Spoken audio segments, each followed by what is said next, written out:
time to get ready to go back to school. At least I know here in Alabama, most people or most kids have either went back or will be back by the end of the week, I believe.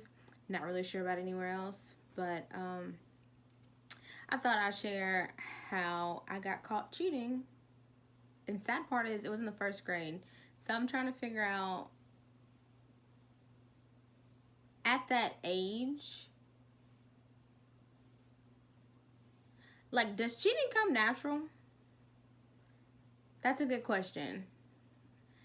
So I was in Miss Allen's class and she had a TA. I don't remember if this was the beginning of the year, halfway through the year. I'm not sure. But, every week, when you're learning how to read, you get a list of spelling words. So, it may be 10, 15 words maybe.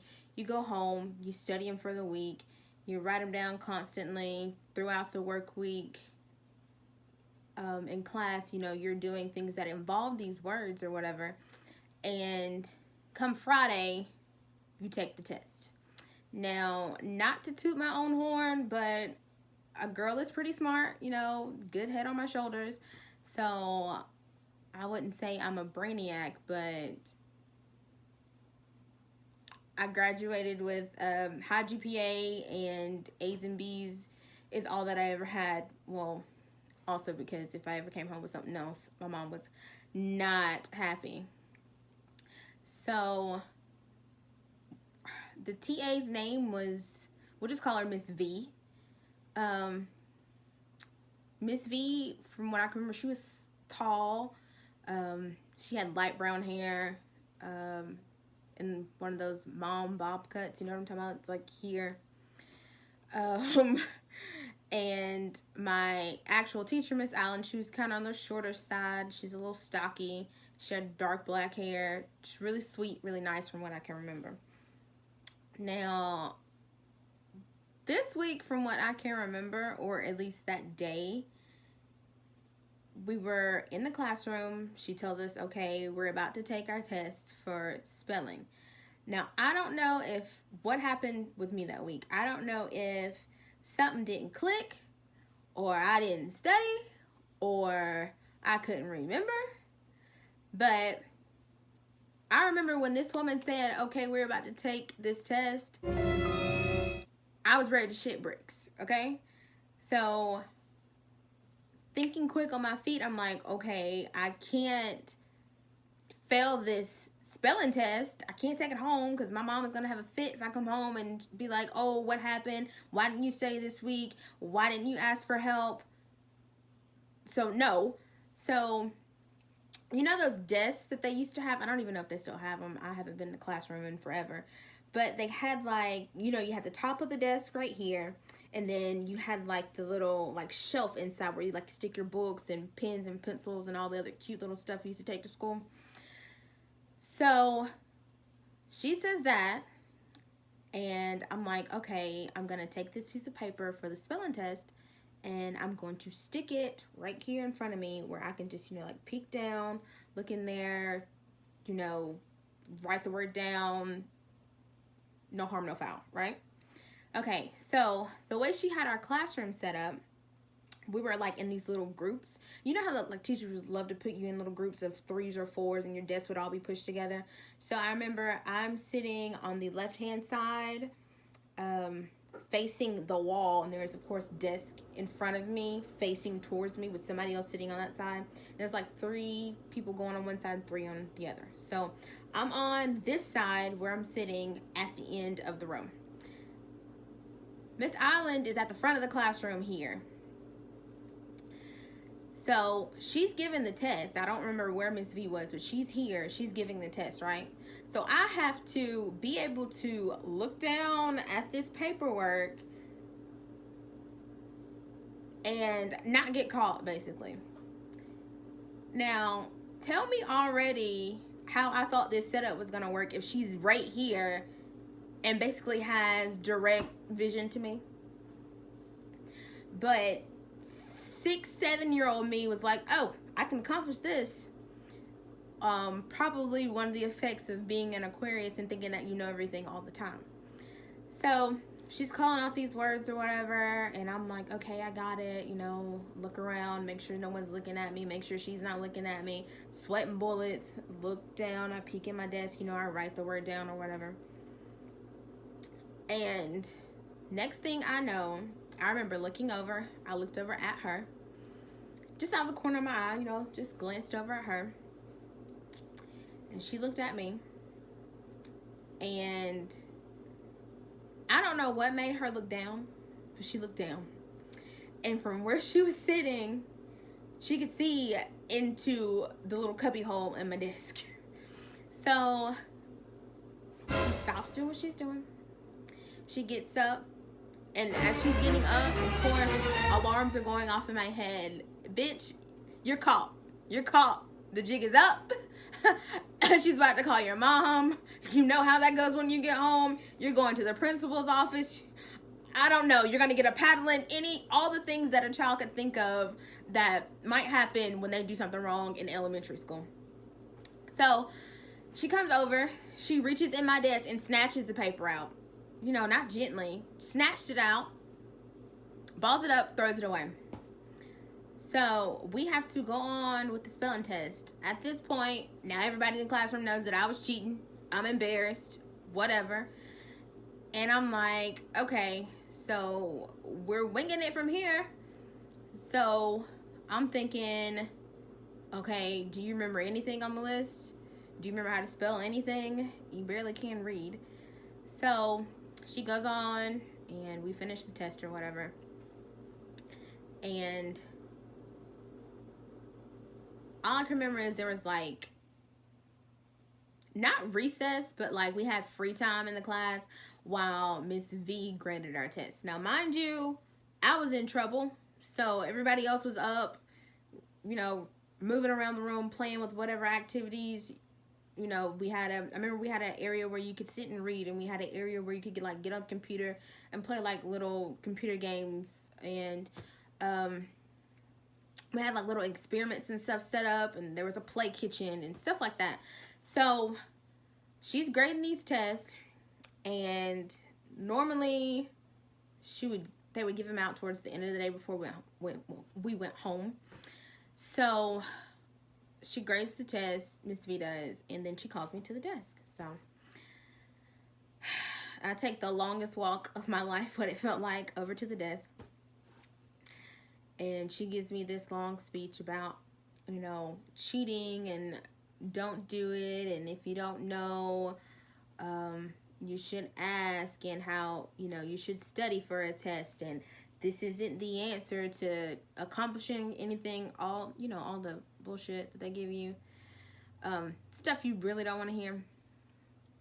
So, like I said, at this point, your teachers know which students are their trouble students, and your teachers know which students are going to excel in class, and your teachers also know who can do what. So at this point, Miss V had been there long enough to know basically what we all could and couldn't do, and who was good at this and who was good at that, and, you know, who struggled here and, you know, with our studies. So when she called me out to there and she's giving me this lecture or whatever, it was more of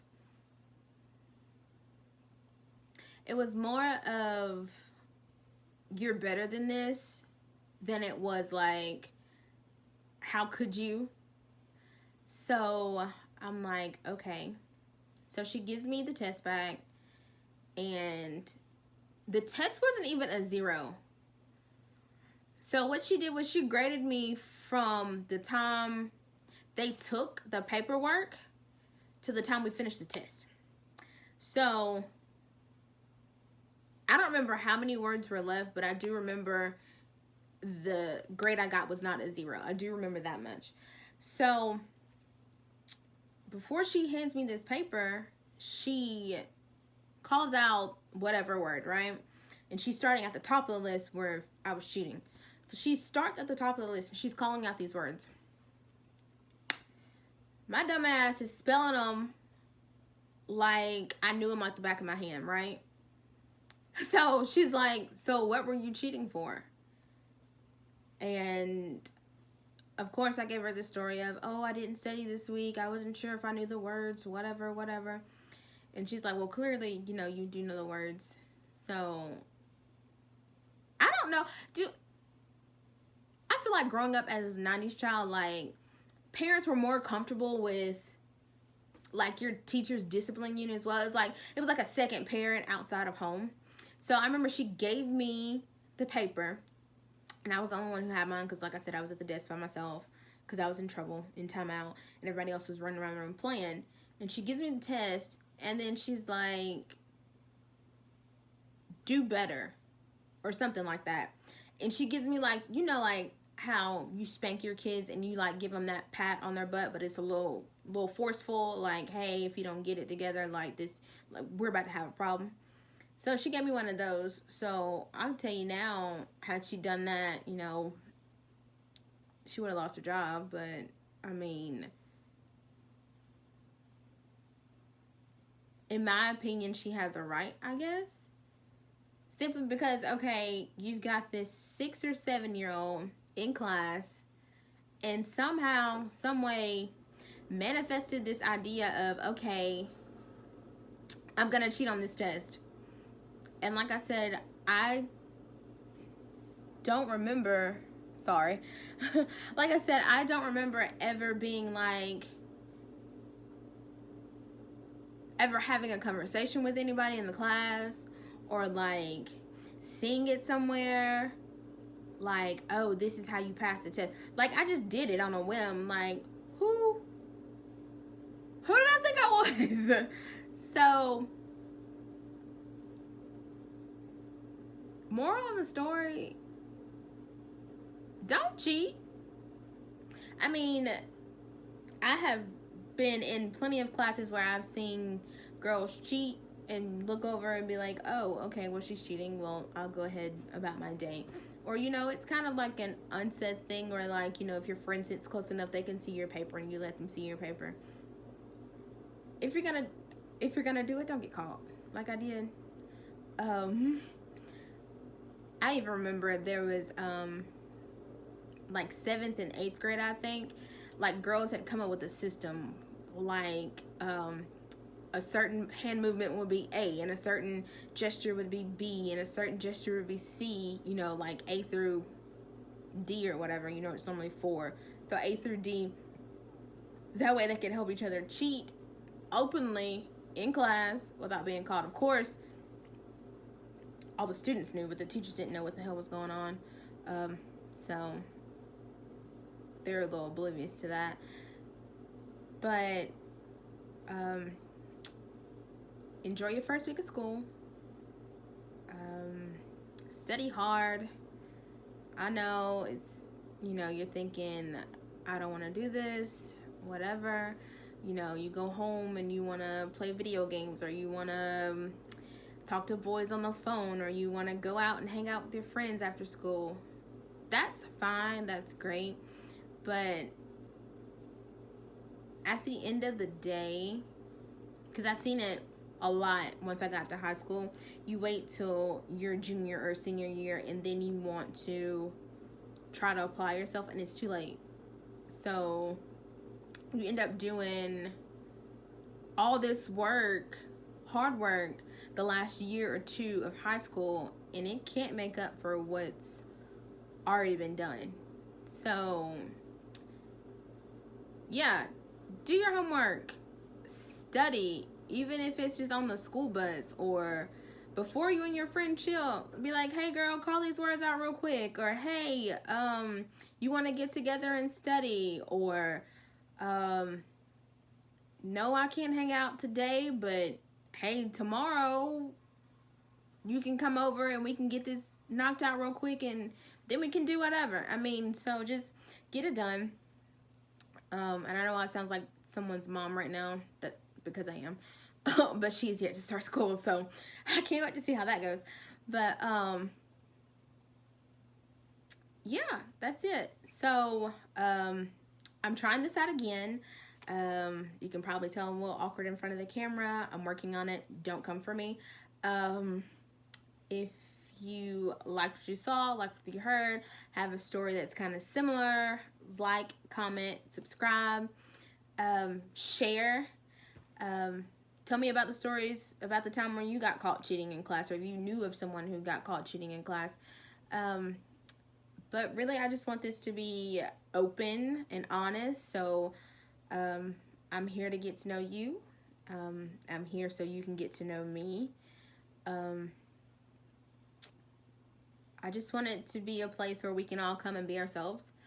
You will learn over time that I'm a little weird, a little different, a little eccentric.